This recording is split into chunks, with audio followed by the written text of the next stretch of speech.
안녕하세요. 절대갑투비의 명품 PD 한PD입니다. 자, 오늘 무슨 얘기가 나왔냐면 주담대가 사상 최대로 증가하고 있다. 당연한 거죠. 최근에 집값이 반등을 하면서 사람들이 또 빚을 내서 집을 샀다라는 이야기예요. 자, 여러분, 중국의 위기는 지금 한마디로 지금까지의 호황을 누렸던 네 가지 축 중에 부동산 경기가 무너지면서 중국이 지금 박살나고 있는 거예요. 자, 중국이 왜 부동산 경기를 가지고 이렇게 호황을 누리다 무너졌나? 자, 그건 간단하죠. 다 빚으로 집을 산 거예요. 중국도. 왜냐면 이 부동산이라는 것은 어떻게 보면 실수요보다는 가수요가 더 작용할 때 더 많은 집을 짓게 되고 사람들이 빚을 내서 집을 사게 되고 하는 거야. 그리고 부동산이라는 것은 가격이 비싸기 때문에 사람들이 보수적으로 대할 수밖에 없어. 집값이 올라가지 않으면 내가 굳이 빚을 내서 집을 사지를 않는다고. 그렇지 않겠어요? 여러분도 집값이 뭐 그렇게 올라가지 않는다고 하면 빚을 내서 집을 살 일이 없지. 그죠? 그냥 있는 집에 살든지 전세 살든지 하지. 그리고 뭐 그 돈 가지고 다른 데 투자하면 되는 거니까. 자, 그런데 여러분들이 집을 사는 이유는, 그리고 빚을 내서 집을 사는 이유는 집값이 계속 올라간다고 하니까 무리해서 사는 거야. 올라가니까 내가 10% 20% 빚을 내도 50% 100% 올라가니까 사는 거야. 그죠? 그런 것 때문에 올라가는데, 그런 것 때문에 중국이 무너지고 있다. 자, 우리도 지금 요번에 빚을 내서 집을 사는 이유가 뭐겠어요? 분양가가 계속 올라가고 앞으로 분양을 받으려면 불과 몇 개월 만에 1억이, 지금 서울이 불과 3, 4개월 만에 1억이 올라갔잖아. 그죠? 그리고 작년 기준으로 한 10%에서 13%가 올라왔잖아.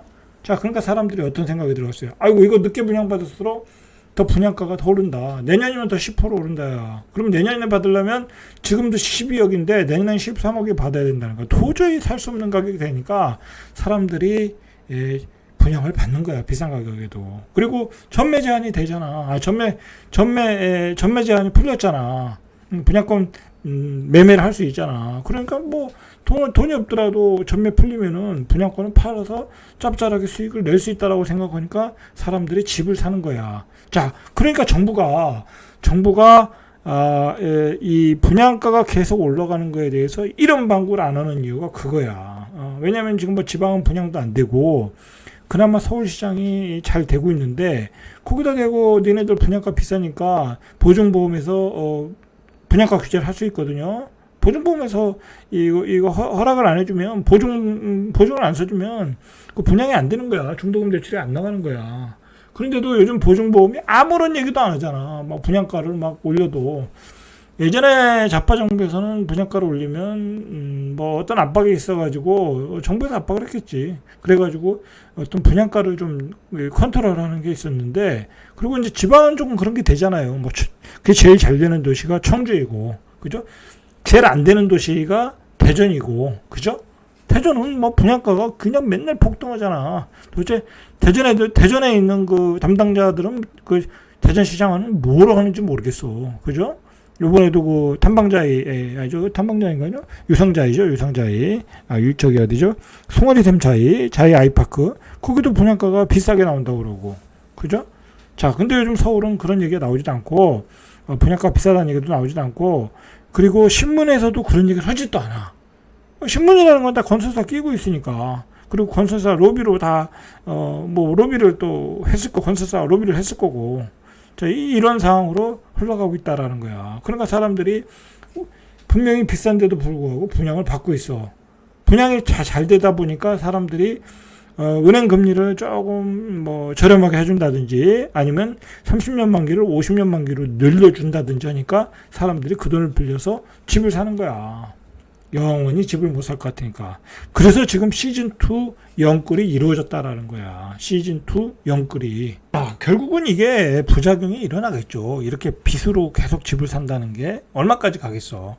그리고 여러분, 우리가 좀 착시 현상이 있는데, 강남의 고가주택에서는 사람들이 어떤 그 화폐 가치에 대한 방어를 위해서, 그리고 어떤 그 지금 뭐 투자할 만한 데도 없고, 뭐 지금 주식 투자하겠어요? 그죠? 뭐 중국이 지금 금융위기로 갈 상황에 주식 투자를 하겠어? 그리고 뭐 미국의 주식 투자를 하겠어? 지금 미국도 경기 침체로 간다는데 안 되죠. 그러니까 우리나라의 그 강남의 고액 자산가들이 그래도 강남의 아파트는 방어가 되거든. 희소 가치가 있거든. 그러니까 거기로 계속 들어가고 있는 거야. 그런데 저가 아파트, 중가 아파트는 시세가 안 올라가잖아. 그죠? 안 올라가잖아. 살 여력이 없거든, 사람들이. 자, 그런 양극화가 지금 일어나고 있다라는 거예요. 자, 문제는 뭐냐면 이렇게 가계빚이 9개월 만에 다시 증가하고 가계빚으로 다 집을 사면은 어떤 문제가 생기겠어요? 소비 체력이 떨어지는 거지. 사람들이 소비를 못해.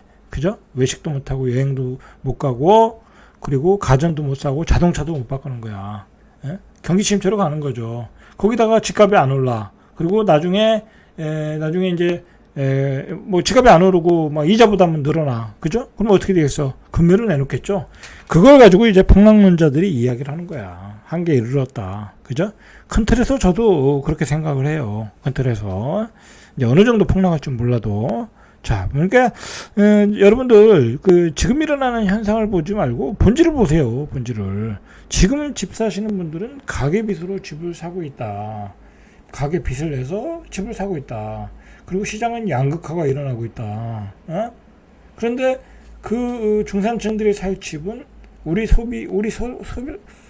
그 소득으로는 살 수 없는 가격이 되고 있다. 그러니까 사람들이 지금 집을 안 사고 중저가 아파트에서는 다 전세로 살고 있잖아.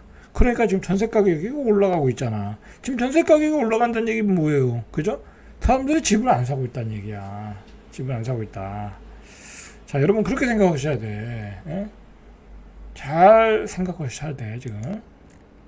자, 한국은행이 2분기 말 가계 신용 잔액이 2분기 말이에요, 이게. 이제 3분기가 나오면 조금 더 크게 나오겠죠?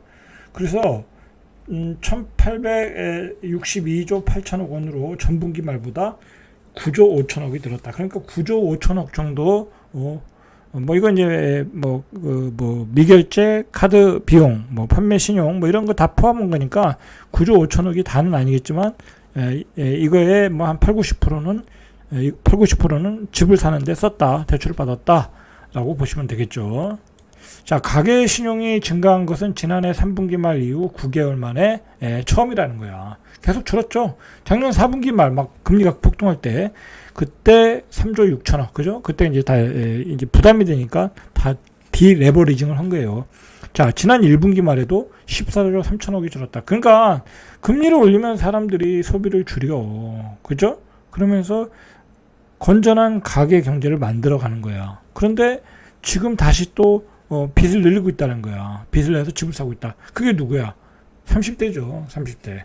30대가 또 시즌2 연끌을 하고 있다는 거야. 바로 이 사람들이 특례 보금자리론을 받아가지고 집을 샀다라는 거야.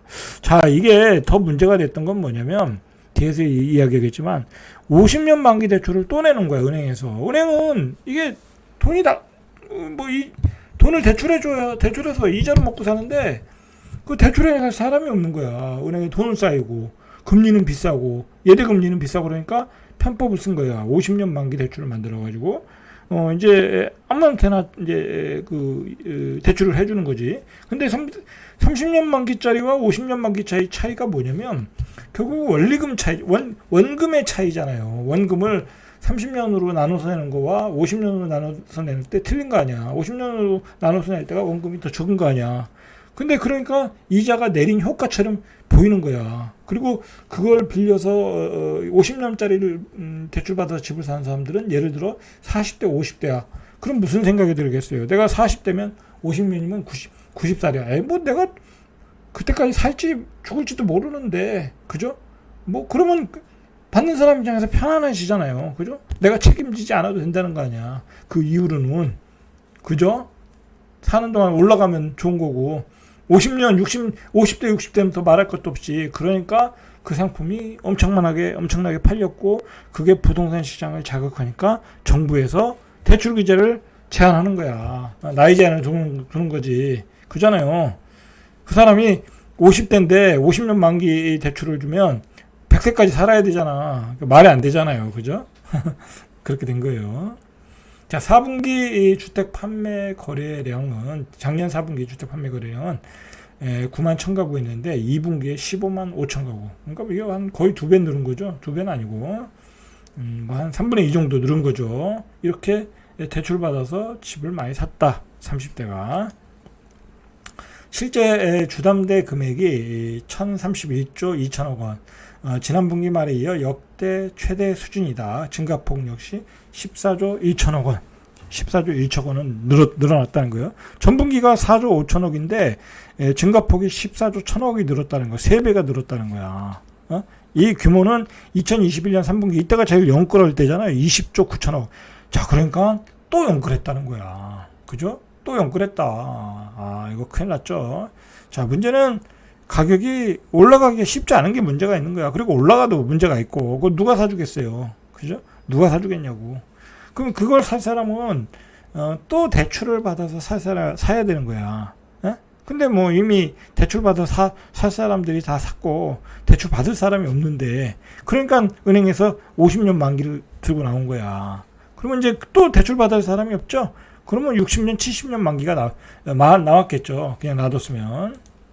자, 그래서 50년 주담대 이게 막차를 탔다. 막차 일주일 새에 이것도 아직은 그 규제가 안 들어갔거든요. 지금 왜냐면 그것도 나이 제한을 건다고 그러면 나이 많은 사람들이 또 싫어하잖아. 불공정하다. 그러면 또 표심에 영향이 있으니까 정부에서 이러지도 못하고 저러지도 못하고 있어. 그러니까 자발적으로 좀 해라. 그러니까 농협이 그 상품을 없애버렸지. 왜? 농협은 뭐 반국가, 반공공기관 성격이 있으니까. 그래서 일주일 사이에 8천억이 팔렸대. 다른 은행도 계속해서 팔고 있겠죠. 적극적으로 규제가 나오기 전까지. 출시 한 달 만인 지난 9일에 한 달 만에 1조 2,610억 원어치 팔았다. 이거 만약 그대로 진행된다고 하면 계속 더 팔렸어요. 더 팔렸어. 나라도 사지, 나라도. 그죠? 나라도 사지. 자, 불과 일주일 남짓 사이에 8천억 이상 불어난 금액이라는 거야. 대출 건수로 보니까 4,891건에서 8,254. 그러니까 폭발적으로 늘어났던 거야. 이 50년 만기 대출이 아주 이 부동산 시장을 자극했다라고 보시면 되겠죠. 자, 우리가 미국의 지금 금리를 생각해야 돼. 지금 미국의 문제가 뭐냐면 미국의 10년물 국채 금리가 장중한 때 4.3%. 여러분 3.3%면 이거 완전히 고금리야. 10년물이면. 원래 이게 장기금리가 더 쌓여야 되는 거잖아. 그럼 단기금리는 5%가 넘는다는 얘기잖아. 그죠? 이 2007년 금융위기 이후 가장 높다. 그럼 미국은 사실상 경기 침체야. 이건 뭐 순 이상한 돈발로 올라가는 거지. 어떻게 보면. 자, 이런 미국의 장기금리가 고금리란 얘기는, 자, 우리도 고금리로 갈 수밖에 없다는 거야. 당분간은. 그죠? 당분간은. 그러니까 지금 빚을 내서 집을 살 때가 아니란 얘기야. 그죠? 집을 내서 이 정도의 금리에 미국 금리는 어차피 우리 금리에 영향을 주는 거잖아요. 왜냐하면 미국 금리가 이렇게 좋은데 외국인들이 우리 채권을 사겠어? 안 사지. 그죠? 안 사니까 어떻게 되겠어요? 금리가 올라가겠지. 우리 기업 채권들이 나올 거 아니야. 근데 그게 시장에서 안 팔리지. 4.3% 이상을 놔야 팔릴 거 아니야. 그죠? 5%, 6%에 대해 팔릴 거 아니야. 뭐 외국인들이 그거 사겠어요? 이 안전한 미국 국채 금리를 사지? 그죠? 그러니까 우리 금리는 계속 올라간다는 얘기야. 이 미국의 국채 금리가 이렇게 비싸면. 그러면 우리 중도금리, 대출금리도 계속 올라갈 수 있다. 그죠? 자, 이런 기조에 빚을 내서 집을 사는 것이 바람직하겠냐라는 거죠. 자, 이창용 총재는 가계부채 자금 속도, 지금 속도로 보면, 문제가 있어서 강력 조치할 거라는 거야. 이 사람은 말로만 그러는 거야, 내가 보기엔. 말로만 그러는 거야. 아니, 뭐 한국은행이 독립성이 있다고 하지만, 지금 독립성이 있어요. 정부의 정책대로 가는 거지. 그죠? 말로만 그러는 거야, 사실은. 이런 얘기가 들어봤자 다 허당이야, 내가 보기엔. 그러죠? 다 허당이다. 자, 이 총재는 지난해 10월 이후에는 물가 때문에 금리를 올릴 수밖에 없었는데, 그 때문에 부동산 시장이 경착륙하면 금융위기가 올까 걱정했다. 이에 정부와 금융당국이 미시적인 정책을 폈다. 그러니까 그때 금리를 내렸잖아요. 그죠? 금리를 내려가지고 어떤 그 특례 보금자리를 만들어서 부동산을 살려서 연착륙 기조로 갔는데, 이게 부작용이 지금 나타나고 있다는 거야. 6월과 7월에. 그러면서 막 50년 만기가 나오면서, 이대로는 안 되겠다고 하면서 한국은행 입장에서는 강력 조치를 취할 거라고 하는데, 무슨 조치를 취하긴 뭘 취하겠어요. 또 정부의 눈치만 보는 거지. 자, 그래서 가계부채가 지금 국내 총 생산 대비 100% 20% 아래로 떨어지게 해야 된다라는 거, 원칙적으로는, 중장기적으로는 90%, 그죠? 근데 가계부채가, GDP 대비 가계부채가 101%, 이거 여러분, 세계 3인가, 뭐, 그래요. 이게 우리가 심각한 거라니까. 자, 우리가 이렇게 심각한 거야. 우리만 모르는 것 같아. 그죠? 외국인들은 알겠죠. 자, 이런 상황이다. 이런 상황에서, 고금리에, 고가주택, 가격이, 뭐, 거품이 낀 가격에 빚을 내고 집을 사고 있다. 다시 한번 좀 우리를 냉정하게 볼 필요가 있겠죠. 자, 절대값TV의 명품 PD, 한 PD였습니다.